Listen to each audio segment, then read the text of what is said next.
I'm Heather McDonald, and welcome to On the Town Auburn. And today we're at our own Auburn Municipal Airport, where we're going to interview the head of the Auburn Aviation Association, talk to some pilots, just have some fun out here at the Auburn Airport.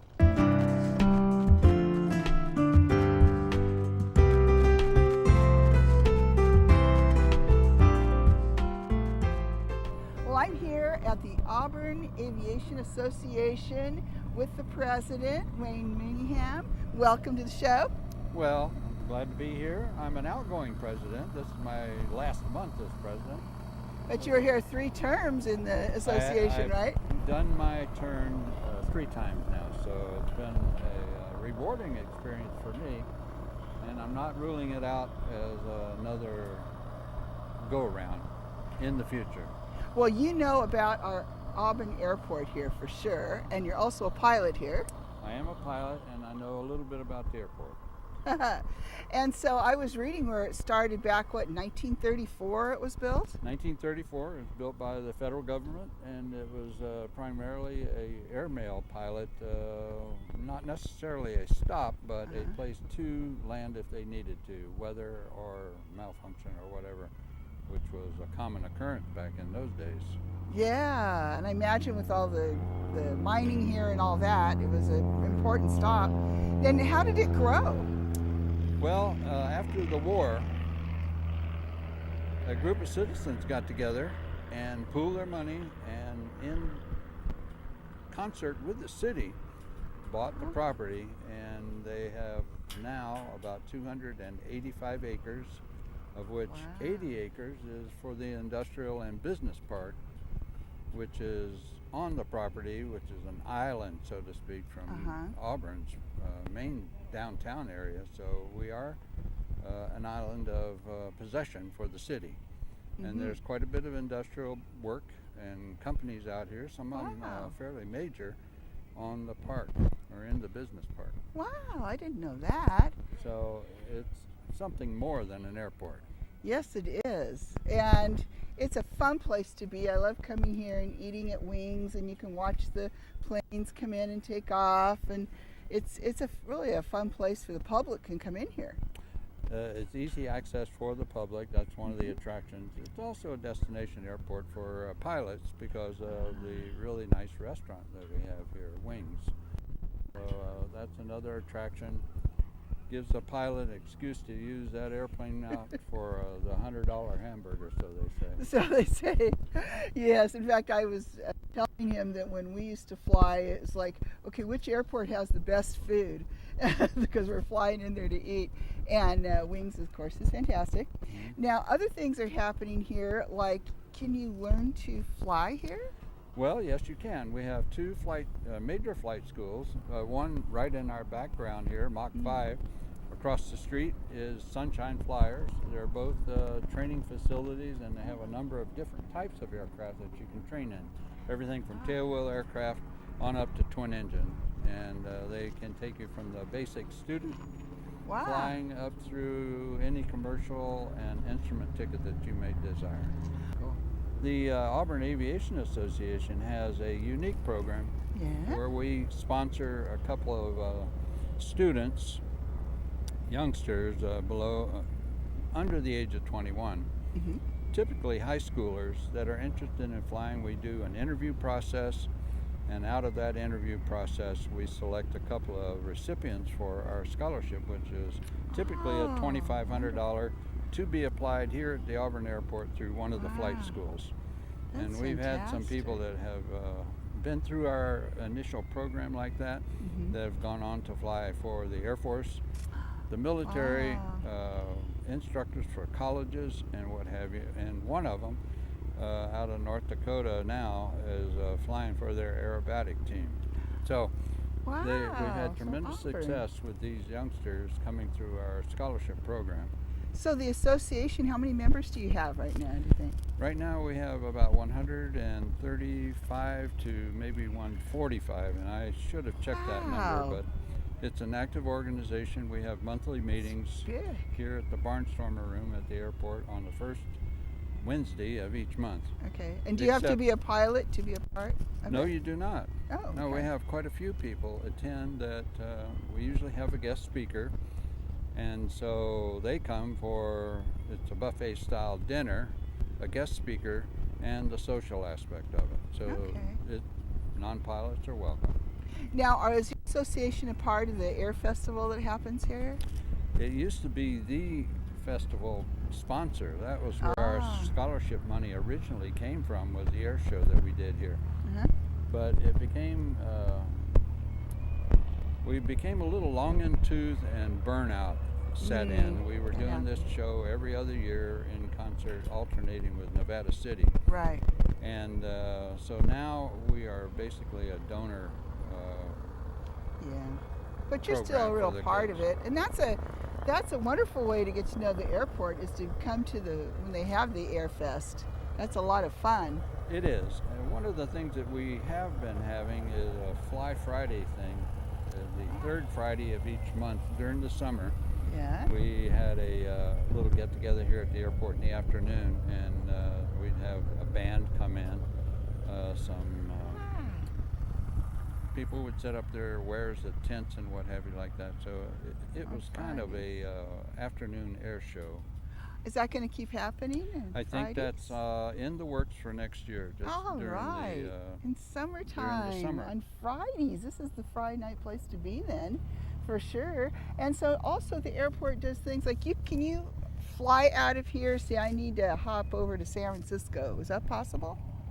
It is, but to be honest with you, it's limited. And so, but we do have the facilities where you can hire a pilot to fly you over there. Or if you're a pilot, check out an aircraft and fly it yourself. Oh, really? You can check out an aircraft? Here at the flight schools, they do have aircraft for rent. You have to be qualified in that aircraft, and if you're a first timer at this facility, even though you may have lots of time, they're going to fly with you at least once or twice.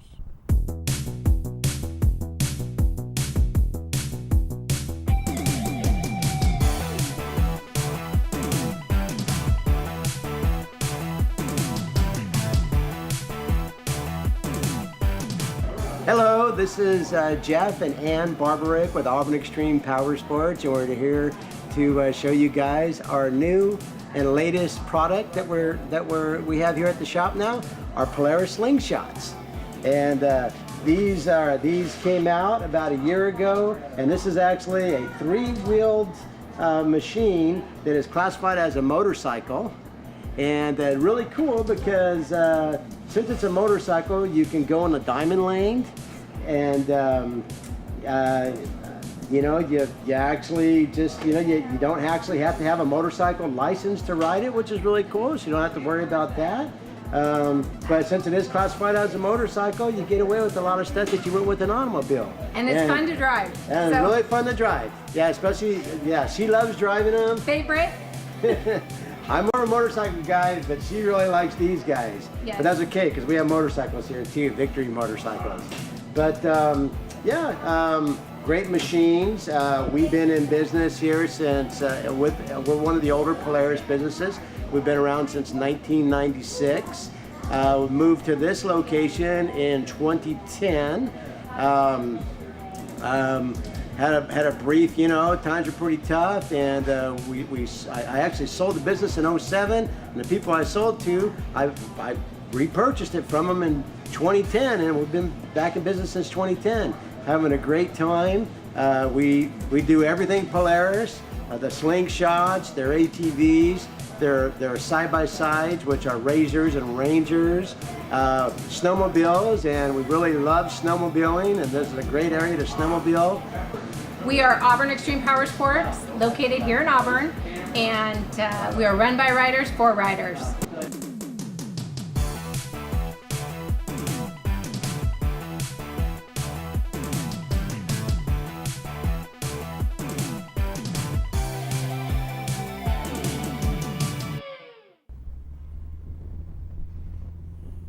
Well, now here we are, Wayne and I, at the Bud Anderson Memorial and Statue here. Tell us a little bit about Colonel Bud Anderson. Well, Colonel Bud Anderson is a local boy from Newcastle, lives here in Auburn now. He was a World War II pilot flying P-51s in Europe, and he is known as a triple ace, which is he has more than 15 downs, I should say. But Wow.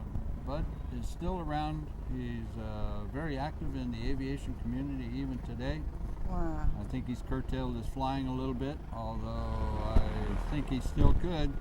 He's a very cordial gentleman and really an airport enthusiast. In fact, he has lunch out here at Wings on a regular basis, so Wow. he's definitely a local guy. One of the great pilots of history, right here, eating at Wings, I'll tell you. It is. He flew, Chuck Yeager was his wingman, so that's what How I about that? understand. And Chuck Yeager lives up in Nevada City somewhere, so. Yes, and he eats regularly at a friend of mine's Mexican restaurant because he loves Mexican food. So we have a lot of famous pilots here, but it's a place for pilots anyway, this airport and this area.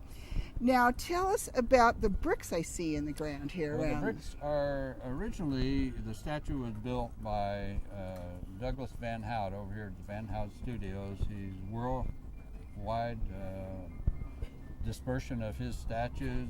Some are, or at least one is in the White House today.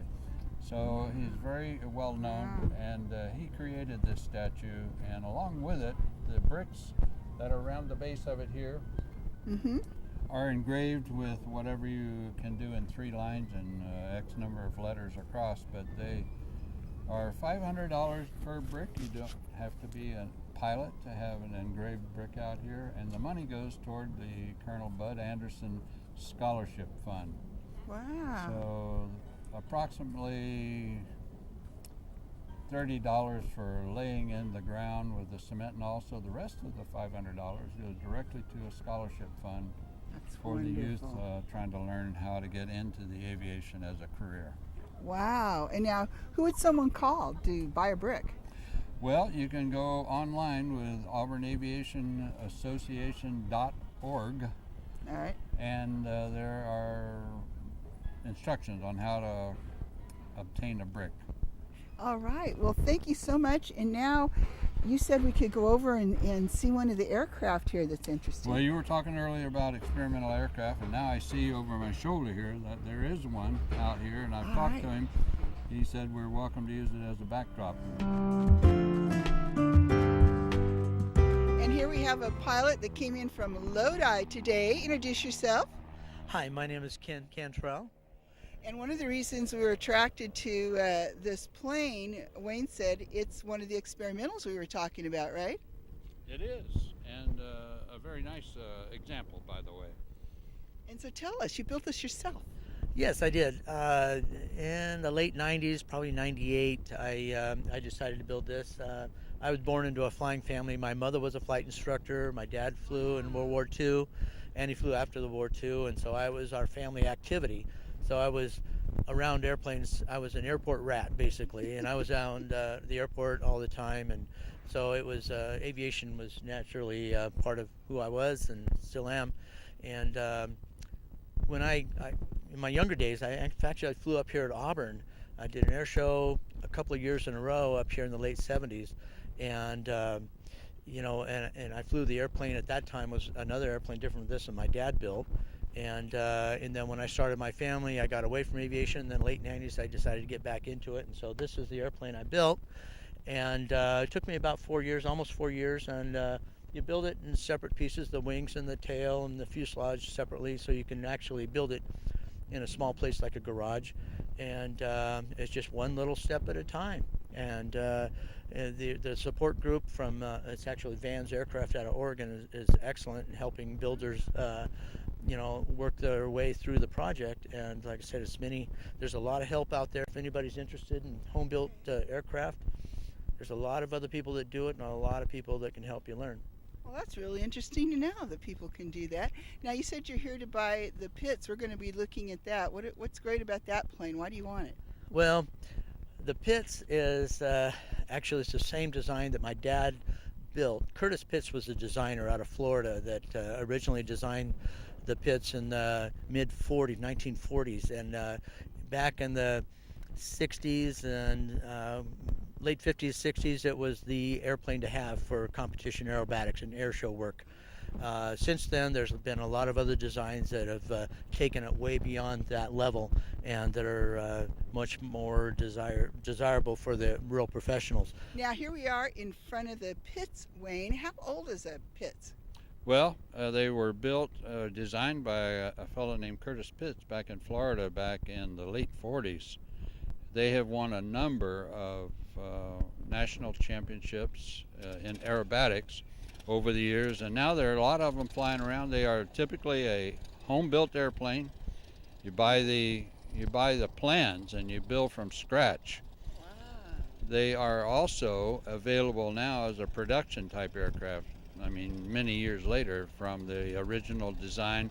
They've gone to 4 ailerons, the symmetrical airfoil, the 2-place pits where the original was a single place.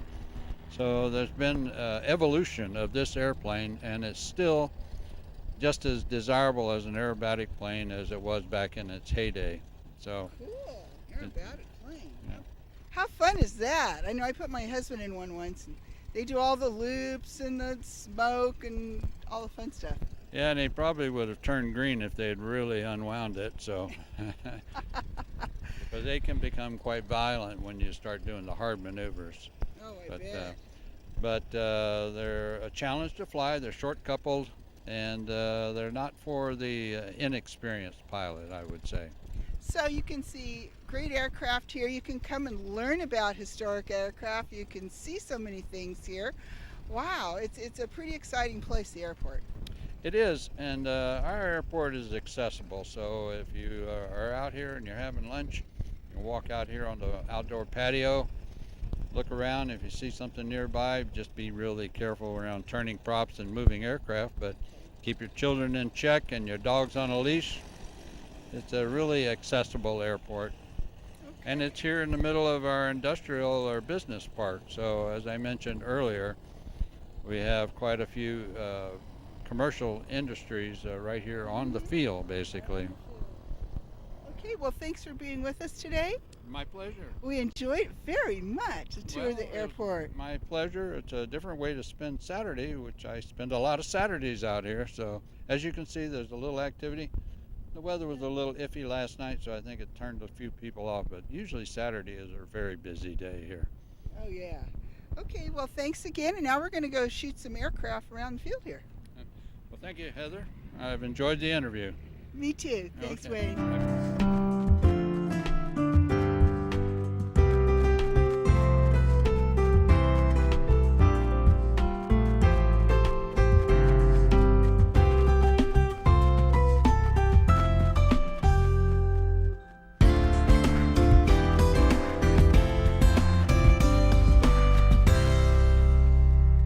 Now here we are with the owner and pilot of a gyrocopter. And what's your name? Doug Smith, And where are you from? Lincoln. Now, isn't it unusual to have a gyrocopter? They're becoming a lot more popular in the last couple of years. These designs are from Europe, and they've been a big thing in Europe for about 15 years, and they're just starting to come out more over here. There's a lot more of them over on the East Coast and down in Texas.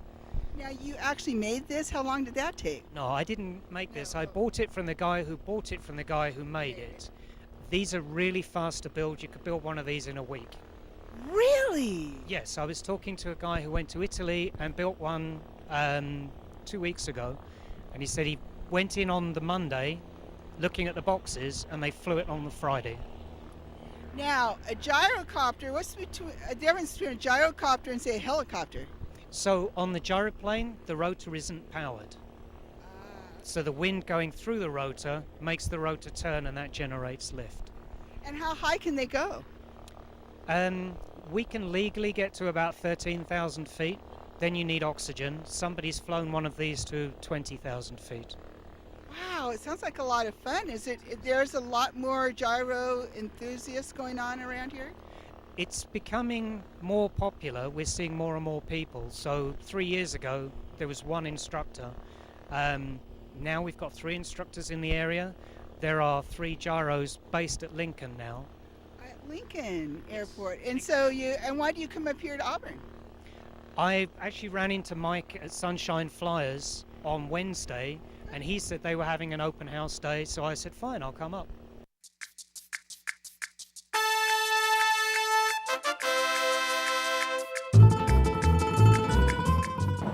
Heather McDonald here, and I'm about to have some great Mexican food here at Maria's Mexican Tacos, right in front of the bowling alley on Bowman Road, right off I-80 here in Auburn.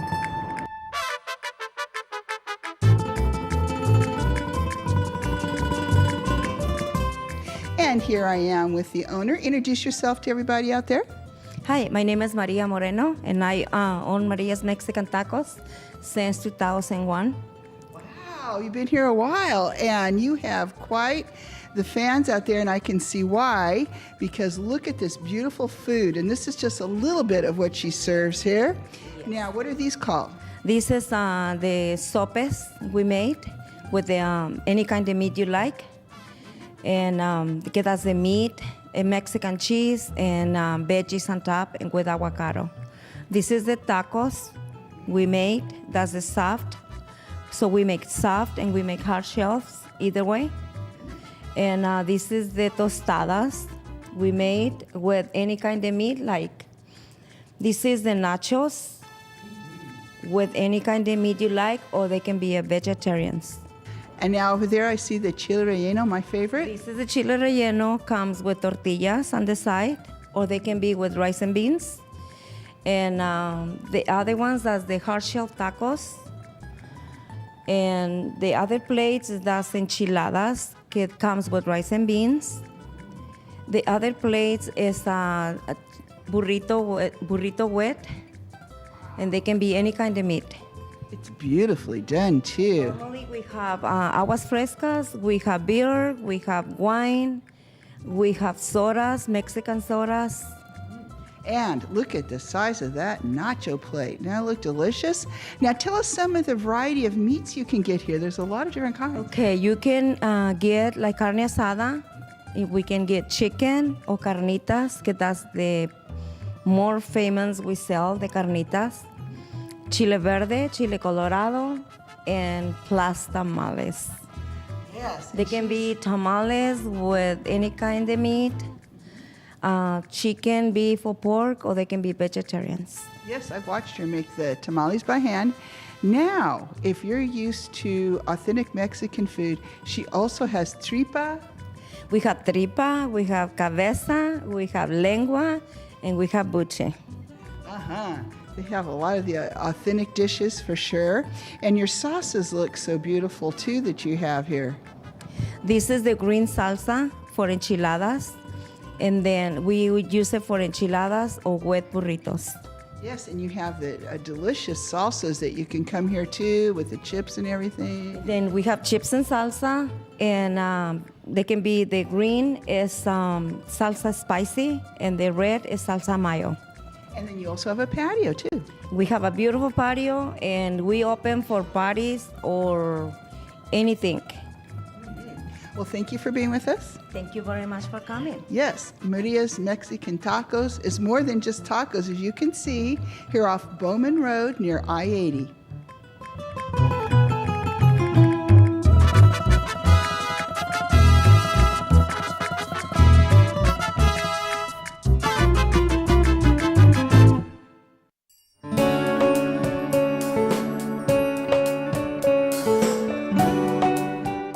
Well, here in beautiful downtown Auburn, I'm taking you into Marilyn's Fascinations to meet Marilyn and her staff. Here we are with Marilyn. Marilyn, thank you for inviting us into your store. Now, I want you to tell everybody out there what kind of fashions you have in here. Well, we have, life's too short to wear ordinary fashions, I say. There you go. So we have fashions that aren't ordinary. They have to pop. When a customer comes in, they want to say, wow, I have to have that. Because women have lots of clothes in their wardrobe. They really don't need them, but they have to have more because we get bored with our clothes. We want something new Right. for the new season. So because clothes do get dated, so you have to update your wardrobe every season. So gold jewelry is in. Yeah, I saw Gold that. I jewelry is very love in, this. like I My have on color. gold jewelry. Fringe is in. Lace yeah. is in. And I have to work with customers' body types. When I look at a customer, we want to make her look tall and thin, right? Yes, thank you. Right? So I dress Well, they're her there. trying She to looks make her much taller, taller thinner. I do. and much thinner because, see, we've layered a piece over. The way women look the best when they have mature figures, and that's most of my customers have mature figures. You wear something black like I've done and then put an overpiece, and it really takes 10 pounds off you. That's right. And so I try to put, and then tunics and leggings are the hot item. Women Yeah. love tunics and leggings. They are very complimentary and flattering. But if the lady doesn't have real small legs, then we put a wider leg pad on her. Oh, yeah. So Yeah, we all have to great. dress according to our figure and body type, and that's what I really take into consideration when I put a lady in the fitting room. Sometimes I see her take things in the fitting room. I think none of those are going to look good on her. So I quickly find the top pant, dress, or something I know is going to work for her, and then she comes out smiling. That's right. She really cares about her Yeah. customers. Do you hear this? Yeah. And so you have so much variety. And besides clothing, we'll say quickly, she also can accessorize you. They have some shoes, bags, jewelry, glasses, scarves. I got my beautiful silk scarf here at Maryland's. Laurel Birch. Yes. So thanks so much for being with us. Oh, my And pleasure. thanks for outfitting me. My I get a lot of pleasure. compliments since I've been shopping at Maryland's. Thank you.